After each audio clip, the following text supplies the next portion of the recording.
What if the daily ritual you've been told is the fountain of youth for seniors is actually accelerating your body's breakdown and setting you up for a devastating fall?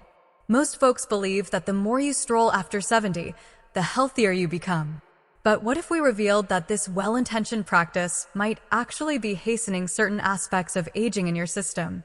That's correct. While strolling does maintain your activity, physicians are now warning seniors that depending solely on steps might actually leave your joints exposed, diminish critical muscles, and elevate your risk of injury. Consider it this way. Strolling is like watering a garden. Essential? Absolutely.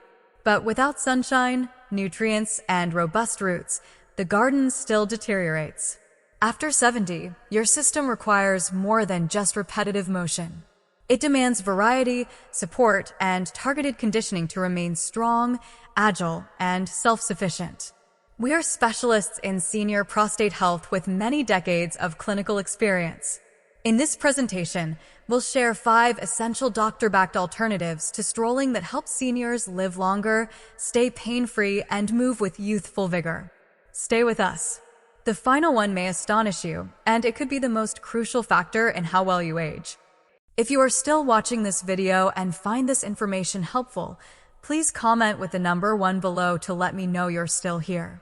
And if you have not subscribed yet, I encourage you to subscribe and turn on the notification bell so you do not miss new videos. The 5 essential alternatives that transform senior health. 1. Joint-friendly movement, protecting your foundation. Most people are told that walking is the safest and most beneficial form of movement for older adults. And in many ways, that is true. Walking supports circulation, helps control weight, and keeps the muscles engaged. But here is the part that often goes unspoken.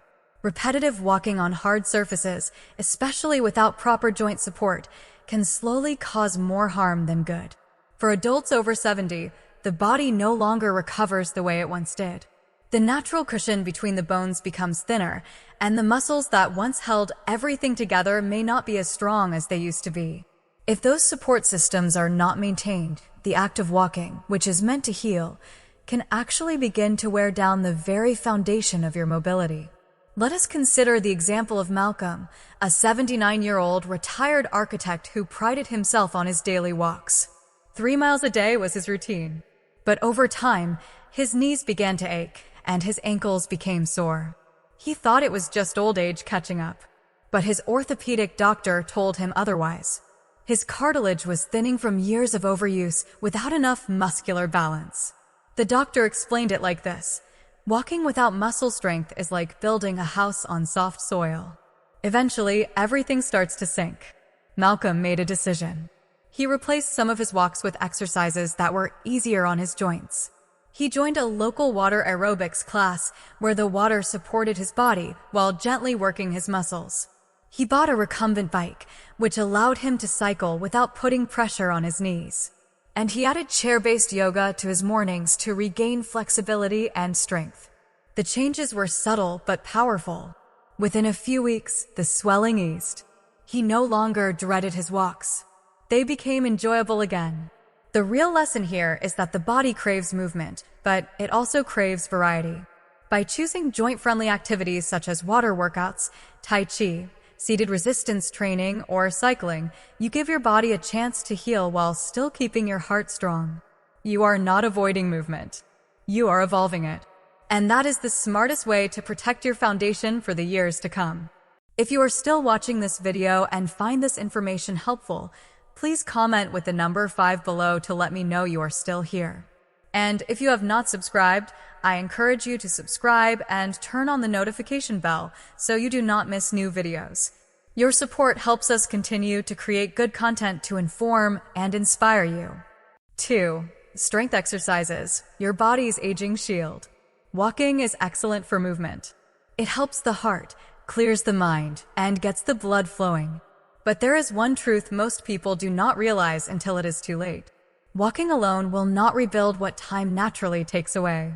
After 70, one of the most pressing and underestimated threats to your well-being is not just heart disease or high blood pressure. It is the silent erosion of muscle mass, a condition called sarcopenia. Sarcopenia begins subtly. You may feel a little less steady or slightly weaker carrying groceries. But over time, that gradual muscle loss can take away your ability to live independently.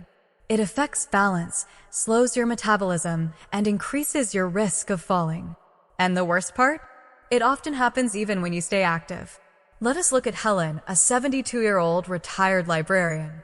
She walked 5,000 steps every morning, rain or shine. She considered herself healthy and disciplined. But one day, while climbing just 2 stairs with a grocery bag in hand, her knee gave out. She fell. Fortunately, she was not seriously injured, but she was shaken.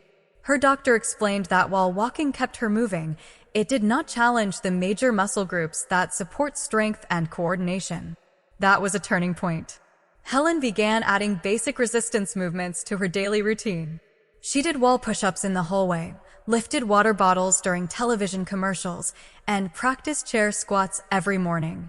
Within a few weeks, her balance was better, her energy was higher, and she felt confident carrying heavier objects. Strength training does not mean building bulky muscles. It means preserving your right to move freely and safely without relying on others. Studies have shown that even light resistance exercises just 3 times a week can rebuild muscle and improve overall function at any age. A simple test can reveal where you stand.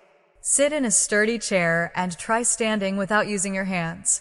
If it is difficult, that is your body calling for change. The tools are simple. Resistance bands, light weights, or even your own body can provide the necessary challenge. The magic lies in progression. Add a little more effort each time. Your muscles will respond, and so will your confidence. This is not about fitness. It is about freedom. 3. Balance and stability. Avoiding the number 1 injury trigger. Many older adults believe that balance is something that naturally stays with them. If you have been walking your whole life without problems, why should that ever change? But balance is not permanent. It is a physical skill, just like strength or coordination, and if you do not actively train it, it begins to fade, often silently, and the result can be devastating.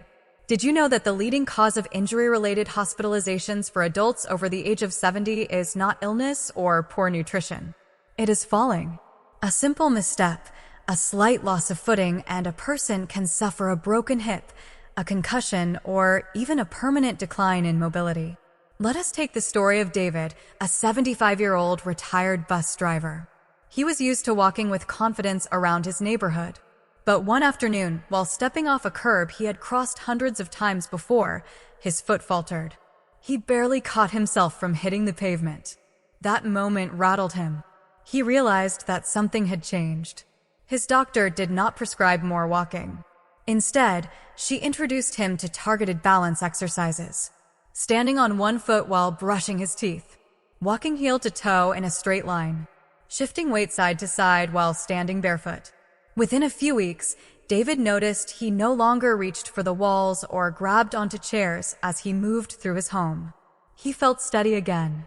He felt safe. What most people overlook is that walking does not challenge the systems responsible for balance. It does not engage the small stabilizing muscles around the ankles. It does not stimulate the inner ear system that tells you where your body is in space. It does not sharpen your proprioception, that vital sense of body awareness. Balance training does all of that. And the good news is it does not require equipment or long hours. A few minutes each day can make a profound difference. Try standing on one leg while holding the back of a chair for support. Walk a straight line, placing the heel of one foot directly in front of the other. Stand still with your eyes closed and feel your body adjust. Balance is more than a physical ability. It is peace of mind. It is your body's promise that you can move safely through the world without fear. And maintaining it is one of the smartest investments you can make in your independence. If you are still watching this video and find this information helpful, please comment with the number 1 below to let me know you're still here. And if you have not subscribed yet, I encourage you to subscribe and turn on the notification bell so you do not miss new videos. 4. Flexibility and mobility. Because life happens outside a straight line. Strolling keeps your legs moving forward, but it doesn't stretch you. And it certainly doesn't rotate your spine or loosen your neck. After 70, many seniors attribute stiffness to just aging, but often it's simply underuse. Here's the story of Marlene, 78, who used to love gardening. Then one day, she realized she could no longer comfortably look over her shoulder while driving. It wasn't pain, it was restriction. Her joints were freezing up from lack of variety and movement.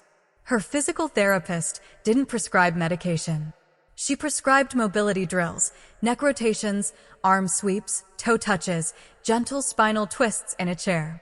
After 30 days, Marlene didn't just move better, she got back to her flower beds. Strolling is linear. Life isn't. Reaching into the back seat, turning to grab a falling glass, climbing into a tub, these daily actions require joint range, not just endurance. Flexibility and mobility work addresses the natural tendency for connective tissues to tighten and shorten with age. Regular stretching maintains joint range of motion, reduces muscle tension, and can even improve circulation. The key is addressing all planes of movement: forward and backward, sagittal plane, side to side, frontal plane, and rotational, transverse plane. Most daily activities require movement in multiple planes simultaneously. 5. Core and posture, the secret to standing tall and staying pain-free. It's easy to assume strolling strengthens your whole body, especially your back and posture. But in reality, strolling barely activates your deep core muscles. And after 70, a weak core is like a cracked foundation in a house. Over time, the whole structure starts to shift. Let me introduce you to Leonard, a 76-year-old retired engineer. He'd always prided himself on being upright and strong, but in recent years, his shoulders started rounding, his lower back ached after short strolls, and he often leaned forward without realizing it. His daughter noticed and encouraged him to see a movement specialist. The diagnosis: postural atrophy. His core had weakened from years of underuse. The fix wasn't surgery or medication, it was intentional posture resets. Standing with heels, hips, and head against a wall for 2 minutes a day. Seated pelvic tilts while watching TV. Deep breathing while tightening the lower abdomen, known as bracing the core. Within a month, Leonard's back pain reduced by 60%. He also reported better breathing and even less heartburn because posture affects your organs, not just your spine. Your core includes more than abs. It's your deep stabilizers, your diaphragm, and the musculature surrounding your pelvis and lower back. These muscles are barely activated during strolling. Good posture isn't just about appearance, it's about optimal function. When your spine is properly aligned, your organs have more space to function, your breathing is more efficient, and your risk of pain and injury decreases significantly. Advanced strategies for maximum results. Beyond these 5 core areas, there are additional strategies that can amplify your results. The timing of when you perform these exercises matters. Your preparation methods influence effectiveness. And understanding how these different components work together creates synergistic effects. Consider starting your day with gentle mobility work to prepare your joints for activity. Incorporate strength training every other day to allow for recovery. Practice balance exercises when you're fresh and alert. And end your day with relaxation and gentle stretching. The key is consistency over intensity. It's better to do a little bit every day than to do a lot sporadically. Your body responds to regular, consistent signals, and these exercises provide those signals in the most effective way possible. Understanding the science behind movement diversity. The human body is designed for varied movement. Our ancestors didn't just walk. They climbed, carried, lifted, twisted, and moved in all directions. This movement diversity kept their bodies strong, flexible, and resilient. Modern life, with its emphasis on repetitive activities like walking or sitting, doesn't provide this variety.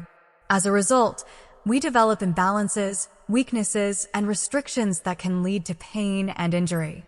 By incorporating these 5 types of movement into your routine, you're essentially giving your body what it was designed for: diverse, challenging, and functional movement patterns that maintain strength, flexibility, and coordination. Creating your personal movement plan. The beauty of this approach is that it's completely customizable to your current fitness level and limitations. You don't need to master all 5 areas immediately. Start with the one that resonates most with you or addresses your biggest concern. If you're concerned about falling, start with balance exercises. If you're experiencing joint pain, focus on joint-friendly alternatives. If you feel weak or unstable, begin with strength training. If you're stiff and restricted, prioritize flexibility and mobility. If you have back pain or poor posture, emphasize core work. Once you've established a routine in one area, gradually add the others.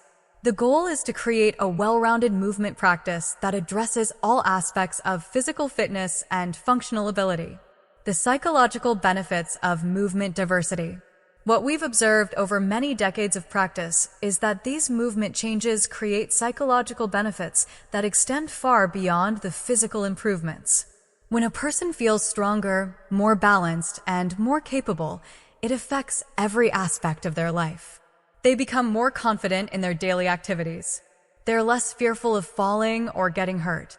They feel more independent and self-sufficient. This psychological transformation often proves more valuable than the physical changes, though both work together to create a complete transformation. Long-term success strategies. This isn't a temporary fitness program. It's a lifestyle approach designed for lasting results. The key is making these changes gradually and sustainably. Your body needs time to adapt and respond to new movement patterns. Track your progress carefully. Notice improvements in how you feel, how you move, and what you're able to do. Many people are surprised by how quickly they notice improvements when they add movement diversity to their routine. Consider working with a healthcare provider or fitness professional who understands the unique needs of seniors. They can help ensure you're performing exercises safely and effectively, and can modify activities based on your individual limitations or health conditions. Conclusion: your path to lifelong vitality. Let's be honest with ourselves for a moment. Have we perhaps over-relied on strolling as the magic solution for staying healthy? Strolling does keep you active. It supports your heart and clears your mind. But strolling alone doesn't build strength. It doesn't challenge your balance. It doesn't expand your mobility. And it certainly doesn't spare your joints from wear. After 70, your body needs a more thoughtful approach. You need strength training to combat muscle loss, balance drills to prevent catastrophic falls, mobility and stretching to stay supple and independent, core and posture work to avoid spinal strain and breathing issues, and low-impact movement alternatives to protect your joints from cumulative stress. Each one of these builds a more resilient, more capable you. It's never too late. The stories you heard today, Helen, Marlene, Leonard, Malcolm, they all started with small steps, not dramatic changes, just consistent action and a willingness to adjust. If you take just 10 to 15 minutes a day to incorporate these strategies, you may find yourself feeling younger, moving better, and staying independent longer than you imagined possible. Your body isn't broken. It's not destined to decline. It simply needs the right kind of stimulation to maintain its strength, flexibility, and function. By embracing movement diversity, you're giving your body what it needs to thrive, not just survive, in your golden years.